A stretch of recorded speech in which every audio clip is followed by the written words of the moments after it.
미국의 윌킨슨 목사님이 야베스의 기도라는 책을 쓰셨습니다. 긴 분량의 책은 아니지만 짧은 소책자처럼 편찬된 이 책을 통해서 많은 분들이 은혜를 입었습니다. 그리고 많은 분들이 이 야베스처럼 기도해야 되겠다라는 도전을 받기도 했습니다. 그래서 오늘 이 야베스의 기도는 우리에게 매우 잘 알려져 있습니다. 이 야베스라는 말은 고통이라는 의미를 갖고 있는 히브리 말입니다. 그래서 이 아들의 이름을 야베스라고 지었을 때 내가 고통스럽게 낳은 아들이다. 오늘 본문의 표현으로 의하면 내가 수고로이 낳은 아들이라는 의미입니다. 그래서 많은 성경학자들이 이 야베스를 낳으면서 그 어머니가 죽지 않았나 하고 생각합니다. 왜냐하면 이 야베스라는 이름하고 똑같은 이름이 베논이라는 이름이 있습니다. 두 개가 똑같은 어근을 갖고 있습니다. 이 베논이라는 이름은 야곱의 막내 아들 베냐민의 첫 이름인데 이 아들을 놓으면서 그의 어머니 라헬이 죽습니다. 죽음을 통해서 얻어낸 아들이다라고 해서 베논이라는 이름이 붙여졌다가 너무 슬픔의 아들이 되기 때문에 그 아버지가 오른손의 아들 하는 베냐민이라는 이름으로 고쳤던 것을 봅니다.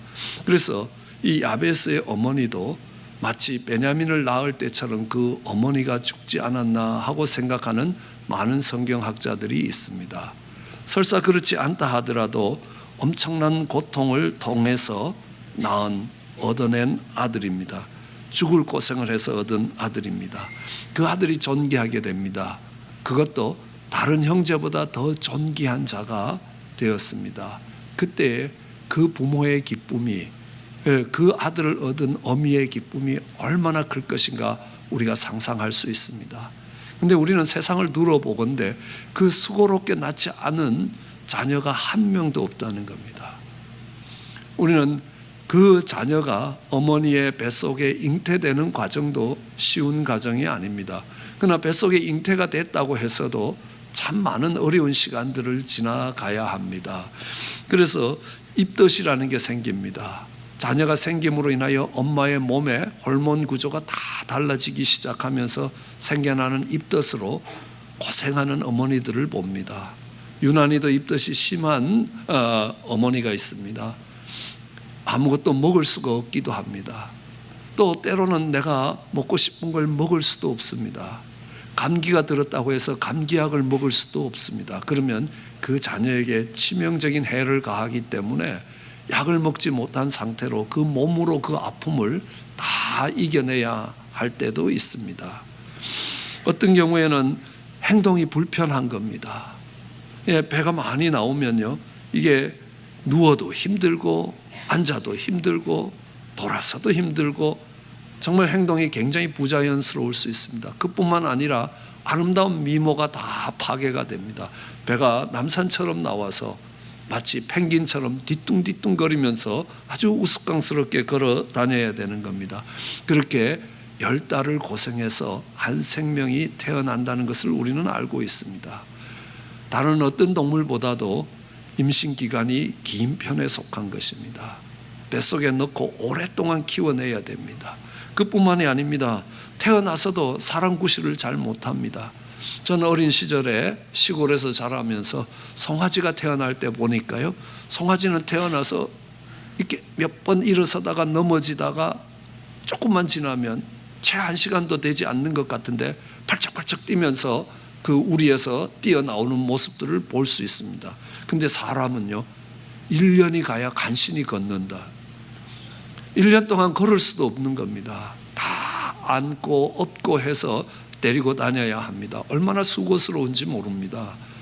그러니까 송아지 키우는 것보다 훨씬 더 수고스럽습니다. 그뿐만이 아닙니다. 그냥 1년 동안 정말 자기가 못 움직이니까 그 1년 이상 되는 그 기간 동안에 똥기저귀를 갈아줘야 되고 또 오줌 싸면 또 기저귀 갈아줘야 되고 그것뿐만 아니라 정말 먹여줘야 되고 입혀줘야 되고 씻겨줘야 됩니다. 얼마나 많은 수고가 들어가는지 과히 상상을 할 수 없을 정도입니다.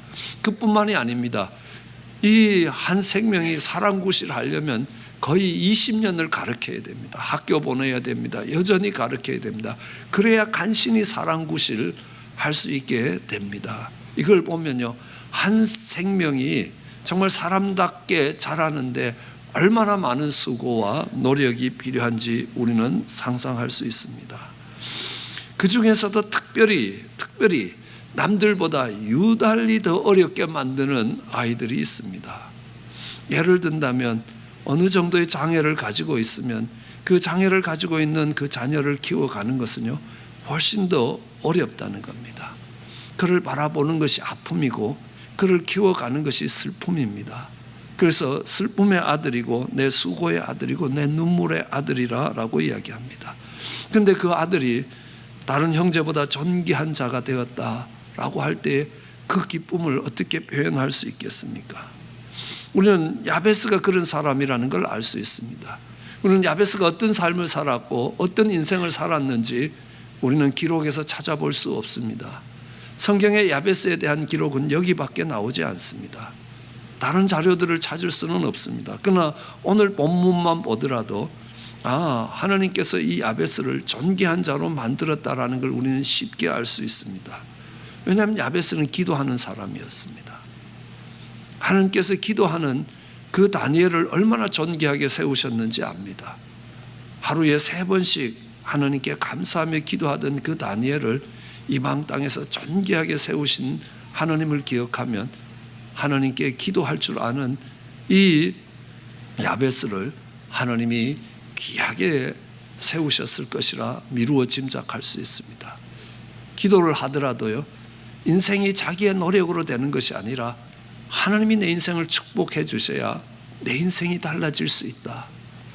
물론 어려움이 있고 아픔이 있고 장애가 있기 때문에 누구보다도 하나님이 축복해 주실 그 축복을 간절히 사모할 수 있습니다.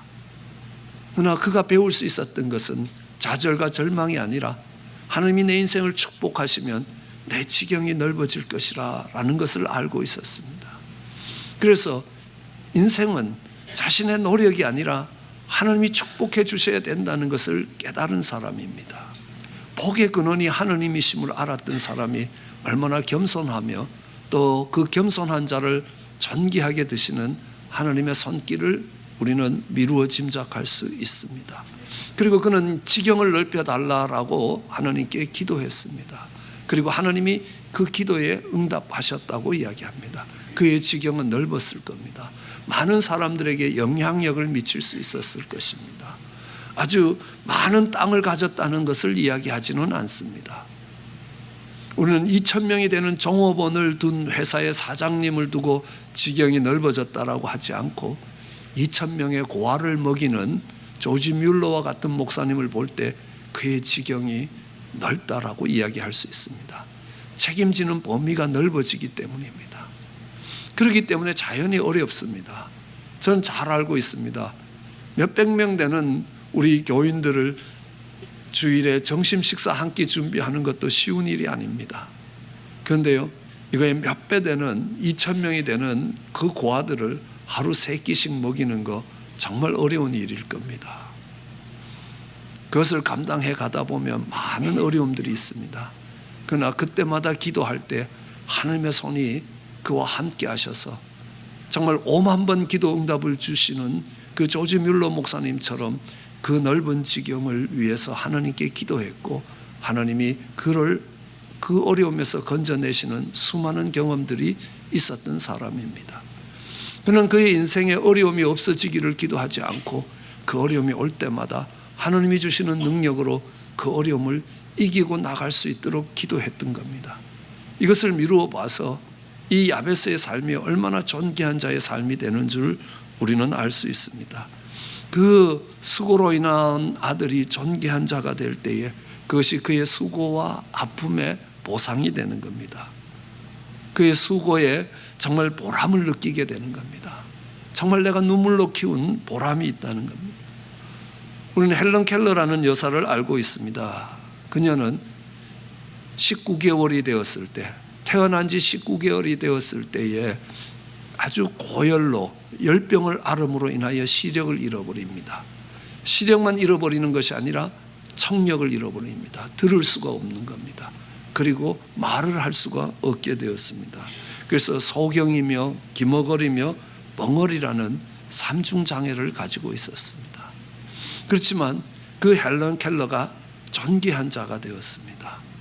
그는 하버드 대학을 졸업하고 세계 박사 학위를 가지게 됩니다. 그래서 수많은 장애를 가진, 수많은 인생의 어려움을 가진 사람들에게 용기와 꿈을 심어줄 수 있었습니다. 6.25 동란 후에 처참하게 무너진 한국에 와서 꿈과 소망을 심어주고 돌아가셨습니다. 그런 헬런 켈러를 보면요, 그 뒤에, 헬런 켈러의 뒤에 설리반 선생님이 있었습니다. 설리반 선생님이 정말 수고로이 키운 제자였습니다. 이 설리반 선생님도 원래 앞을 못 보던 소경이었습니다.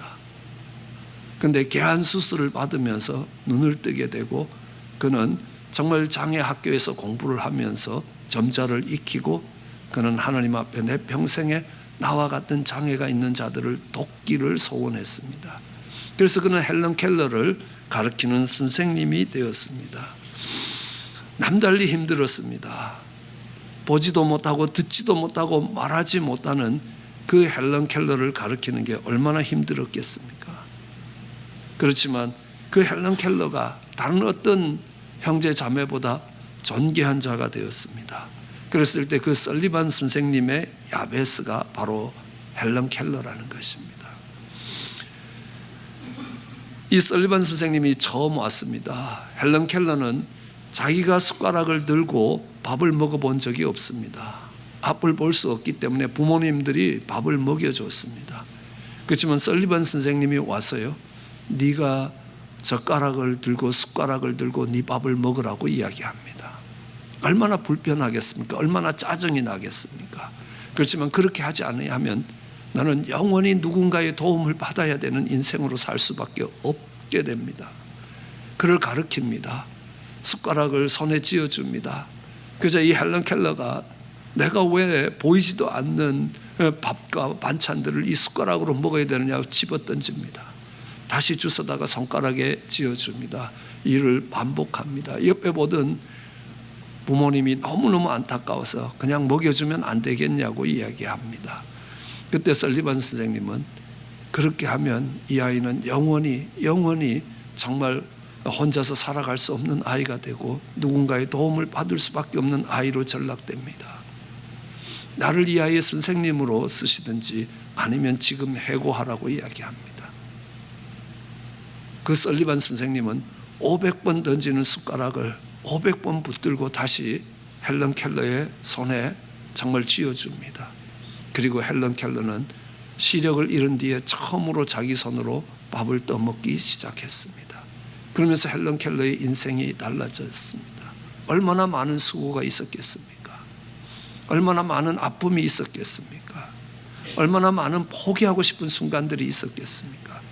그렇지만 정말 그 수고로 낳은 그 제자가 존귀한 자가 되었습니다. 그를 일컬어서 저는 나의 야베스라라고 이야기합니다. 우리는 어거스틴이라는 분을 기억합니다. 그는 참회록이라는 책을 써서 우리에게 잘 알려져 있습니다. 많은 분들이 어거스틴의 참회록을 읽으면서 눈물로 주님께 돌아왔던 것들을 기억합니다. 그뿐만 아니라 어거스틴은 두 도시의 이야기, 하느님이 다스리는 도성과 사단이 지배하는 도성의 차이를 비교하는 두 도시 이야기라는 책을 쓰기도 했습니다. 그래서 신학 공부를 하시는 분들은 반드시 이 어거스틴에 대해서 공부를 할 수밖에 없게 될 만큼 기독교의 역사에 중요한 영향을 끼쳤던 분입니다. 그런데 이는 젊은 시절에 정말 만이교라는 이단에 빠져서 그의 젊음의 대부분의 시간들을 사창가에서 보냈던 청년이었습니다. 그의 어머니 모니카가 그 어거스틴이 하나님께로 돌아오기를 20년 동안 기도했습니다. 그의 어머니가 기도한 20년이 지난 어느 날 아이들이 바깥에서 부르는 노래 소리를 듣고 정말 성경책을 열었을 때에 그 말씀이 어거스틴을 붙들기 시작했습니다. 그리고 달라지기 시작합니다. 로마 주교의 도움을 받으면서 그는 성숙한 그리스도인으로 바뀌어가기 시작했습니다. 20년의 기도가 쉬운 기도가 아닙니다. 바뀌지 않는 그 자녀들을 바라보면서 안타까운 마음으로 눈물로 20년 동안 기도한 겁니다. 어거스틴을 바라볼 때에 그의 어머니 모니카가 이야기할 겁니다. 저는 나의 야베스라고, 내가 수고로 낳았다고, 내가 아픔과 눈물로 낳았다라고 이야기합니다. 저는 김유정 목사님의 간증 테이프를 여러 번 시청했습니다. 아마 한 100번쯤 본 걸로 생각됩니다. 이 김유정 목사님은 연남동에 있는 선민교회를 섬기시는데요, 어려서부터 교도소에 들락달락 하다가 정말 이렇게 하나님의 또 은혜로 목사가 되었습니다.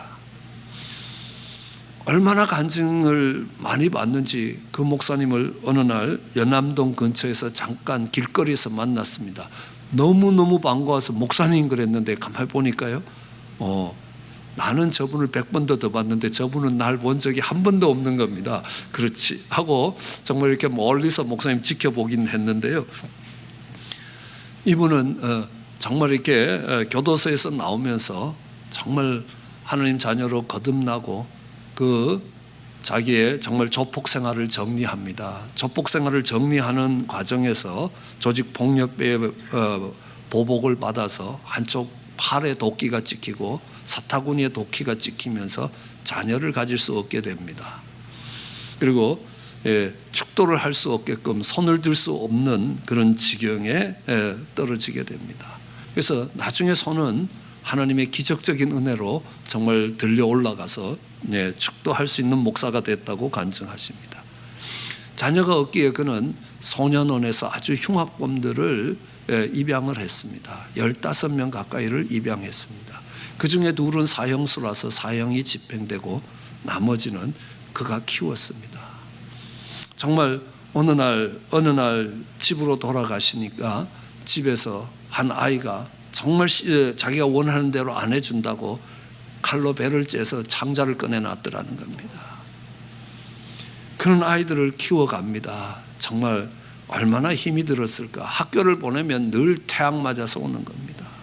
한두 번 태양 맞아서 오는 게 아닙니다. 그럼 또 딴 학교에 보내야 되고, 그럴 때마다 하나님 왜 이러십니까? 그러면 너도 그랬잖아 라고 이야기를 하셨다고 이야기합니다. 그 정말 자기 배를 짠 그 아이가 사법고시에 붙어서 검사가 됐습니다. 그리고 다른 자녀들은요, 정말 그만큼 속을 썩이던 자녀가 조지아 공대의 교수님이 되기도 하고 치과 의사가 되기도 하고, 그분이 이야기합니다. 정말 자녀를 말씀과 눈물로 키우라라는 겁니다. 내가 낳은 자식이 아니고 정말 교도소에서 흉악범으로 정말 복역하던 그들도 하나님의 복음으로 바뀐다는 겁니다. 그리고 이야기합니다. 이제는 아들이 검사가 돼서 자기가 교도소에 복음을 전하러 갈 때마다 아들이 전화를 해주면, 그전에는 문전에서 박대되던 자기가 정말 교도소장이 나와서 인사하고 어서 오시라고 인사합니다. 정말 그게 달라진 것이 아니라 그 아들이 존귀한 자가 된 걸 보면서 정말 저가 나의 야베스라라고 이야기할 수 있지 않습니까? 사도 바울은 디모데나 도망친 노예 오네시모를 아들이라고 이야기합니다. 내가 눈물로 낳은 아들이라고, 복음으로 낳은 아들이라고 이야기합니다. 내 혈연의 아들은 아니지만 내가 그를 위해서 정말 많은 눈물을 흘리고 가르쳤고 오래 참으면서 수고와 아픔으로 그를 가르쳤는데 그 자녀가 존귀한 자가 되었습니다. 성경에서 존귀한 인물이 되었습니다. 그것이 나의 보람이고 그것이 하나님이 내게 주신 상급이라는 겁니다. 한국에 가면 가끔씩 양화진에 갑니다. 양화진에 가면 수많은 선교사님들의 죽음이 있습니다. 그것도요, 함께 왔던 정말 한 살이 안 되는 어린 자녀들을, 정말 수많은 어린 자녀들을 그곳에 묻었던 선교사들의 무덤이 있고 그 자녀들의 무덤이 있습니다. 거기에 루비 캔드릭이라는 그 여인의 묘비에는 이렇게 쓰여져 있습니다. 내 목숨이 1000개라면 그 모두를 조선해 주기 원한다라고 쓰여져 있습니다.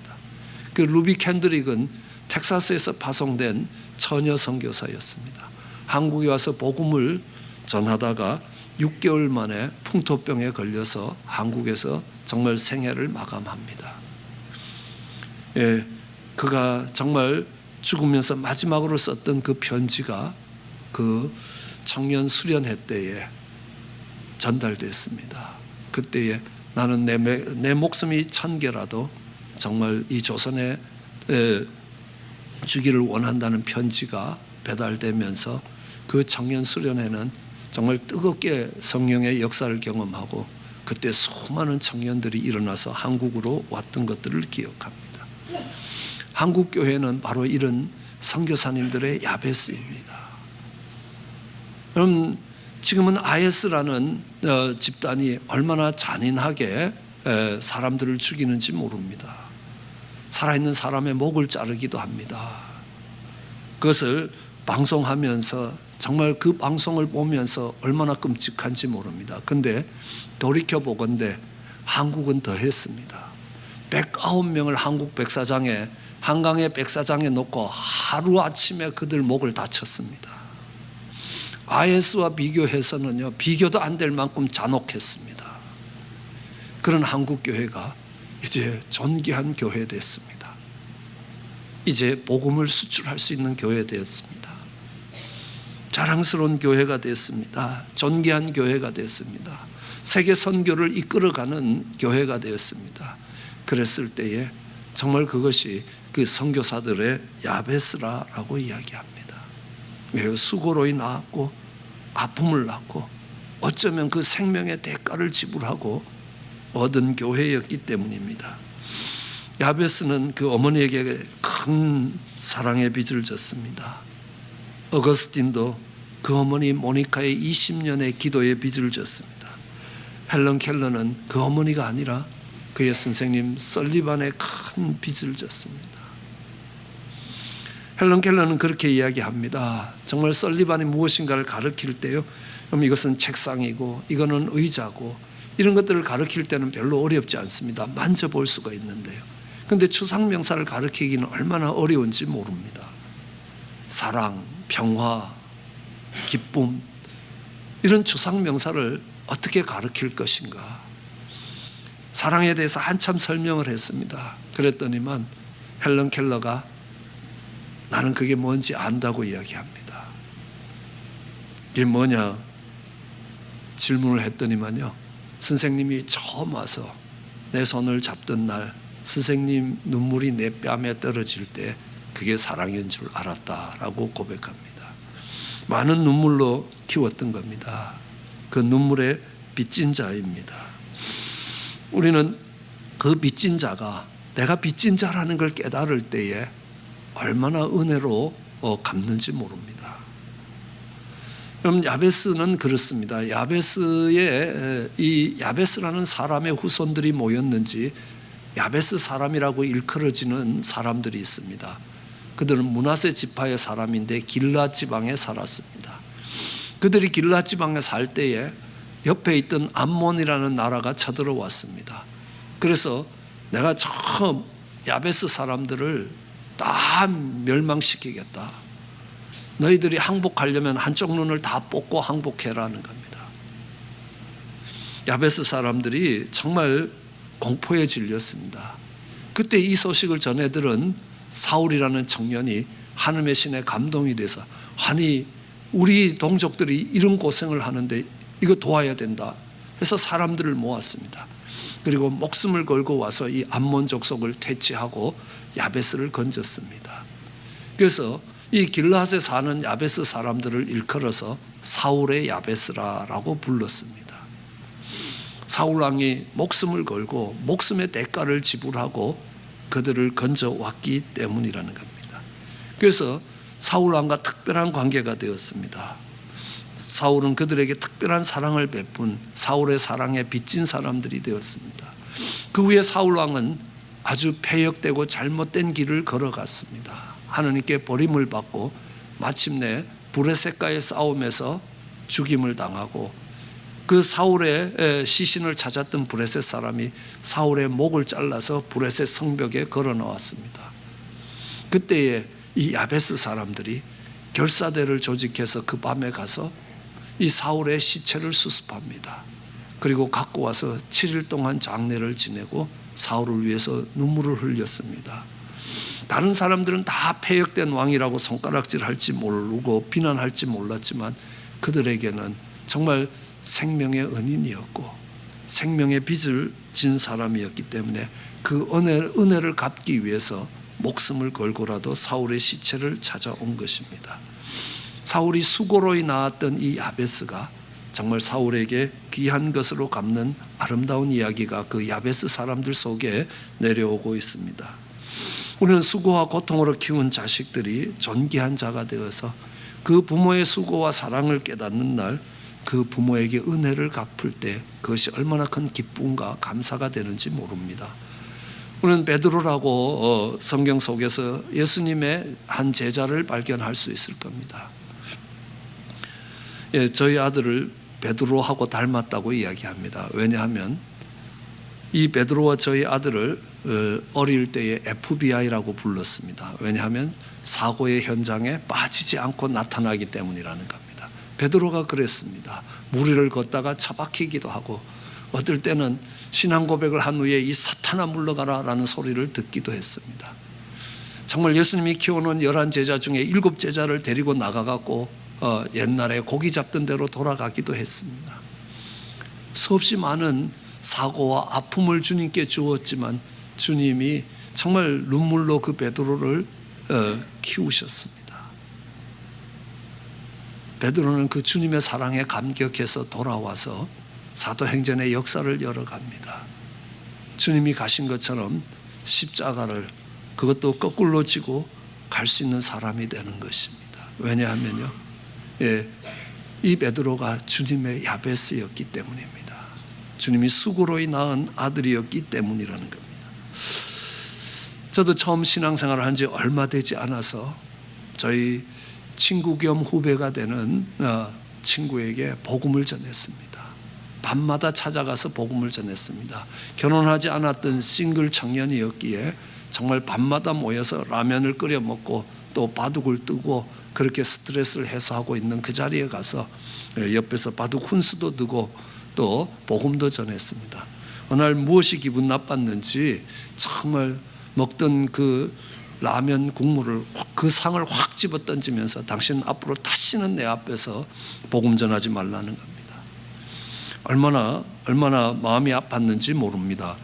왜냐하면 복음을 전해도 부족할 때인데 정말 내가 뭔가를 잘못해서 저 형제의 마음이 다쳤으니 하나님 새벽마다 나가서 그 형제를 위해서 기도했습니다. 하나님이 극적인 방법으로 돌아오게 하시고 또 공부하는데 적지 않은 어려움도 있었습니다. 그래서 그 어려움이 올 때마다 같이 손잡고 기도했습니다. 그래서 졸업을 하고 한국으로 갔습니다. 한국에 가서 좋은 직장을 구해서 정말 또 좋은 아내를 구해서 좋은 가정을 이루면서 살아가다가 제가 이 목회를 한다는 이야기를 듣고 이 목회 초창기 3년에 어려운 때에 저희의 생활비의 많은 부분을 감당해 줬습니다. 야, 그때 라면 국물 뒤집어 쓰는 거 그거 괜찮았다라는 생각을 합니다. 저는 그를 일컬어서 저의 야베스라고 생각합니다. 저는 목회를 한 지 얼마 되지 않아서 한 젊은 청년을 만났습니다. 고등학교를 퇴학하고 대학을 가지 못한 청년이었습니다. 마음속에 정말 끓어오르는 분노로 눈이 타고 있었습니다. 그 눈을 쳐다보는 순간에 섬찟할 정도로 정말 눌리는 걸 느꼈습니다. 저는 제 평생에 처음으로 기가 질린다는 생각이 처음 들었던 나이입니다. 나이도 한참 어린 아이지만 그랬습니다.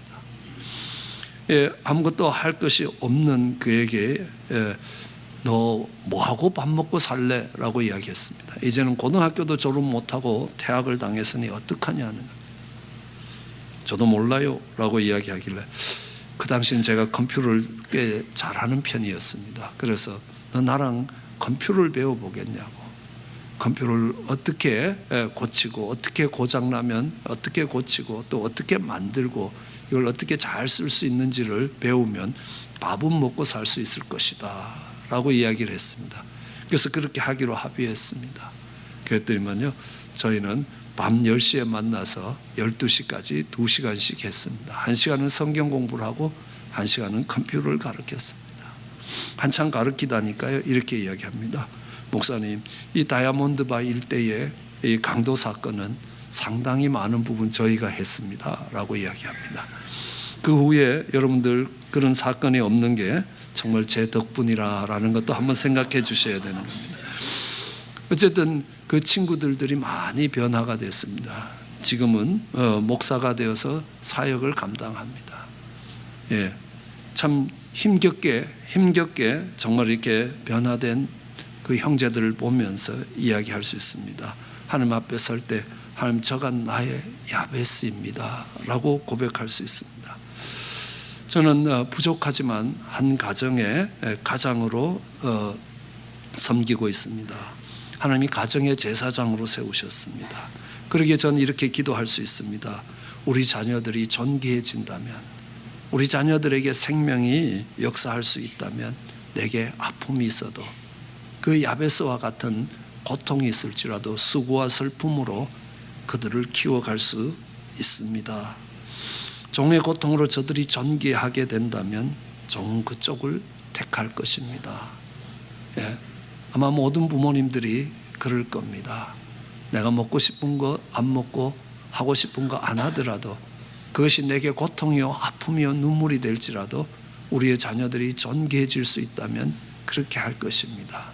그렇게 키워낸 자녀가 존귀하게 될 때 우리는 그를 나의 야베스라고 부를 수 있습니다. 전 이 아름다운 교회가 저의 야베스가 되고 있습니다. 왜냐하면요, 이 교회에 처음 왔을 때 이 교회는 교인이 9명이었습니다. 정말 3년을 섬겨도 별로 변화된 것이 없었습니다. 전 다른 교회에서 섬겨본 적이 없어서 잘 모르겠습니다. 그렇지만 그 교회를 섬기는 과정이 제게는 쉽지 않았습니다. 제게는 아픔이었습니다. 제게는 눈물이었습니다.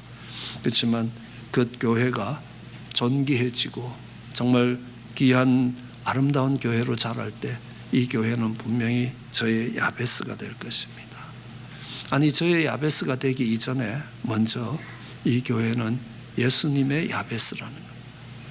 예수님께서 십자가에서 수치와 조롱을 참고 많은 고통을 감내하며 정말 우리에게 영적인 생명이 잉태되도록 하셨습니다. 그 생명이 자라서 하나님의 사람으로 복된 삶, 이 세상 다른 형제들보다 존귀한 자리에까지 갈 수 있습니다. 사랑의 빚진 자로 만들어 주셨다는 겁니다. 그때에 우리 주님의 기쁨이 큰 겁니다. 왜요?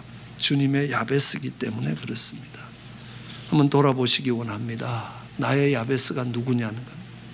여러분의 자녀가 유난히도 속을 썩이십니까? 그 자녀가 여러분의 야베스가 될 겁니다. 그 수고와 아픔으로 키워갈 때 그들이 그 부모의 사랑을 깨닫는 날 존귀한 자가 될 것입니다. 때로는 여러분의 아내와 여러분의 남편이 정말 힘듭니까? 그를 바라볼 때 슬픔이 있고 고통이 있고 아픔이 있습니다. 눈물이 있을 수 있습니다. 그러나 그 아픔과 눈물로 기도할 때 되면 하나님이 바꾸실 때가 있을 것입니다. 그리고 그를 존귀하게 드실 것입니다. 그러면 그는 나의 야베스라고, 하나님 앞에 설 때 하나님, 우리 남편이 아니라 내 야베스입니다. 하나님, 우리 아내가 아니라 나의 야베스였다고 고백할 수 있을 것입니다. 하나님이 그런 제사장이 되도록 여러분을 부르신 것입니다. 여러분이 고통과 사망을 짊어진다면 하나님, 여러분의 자녀가, 여러분의 형제가, 여러분의 아내와 남편이 존귀한 자가 될 수 있습니다. 그때에 그를 일컬어서 하나님, 저가 나의 야베스입니다, 그렇게 할 수 있는 그 사명이 감당되는 우리 모두가 되기를 주의 이름으로 축원합니다. 기도하시겠습니다.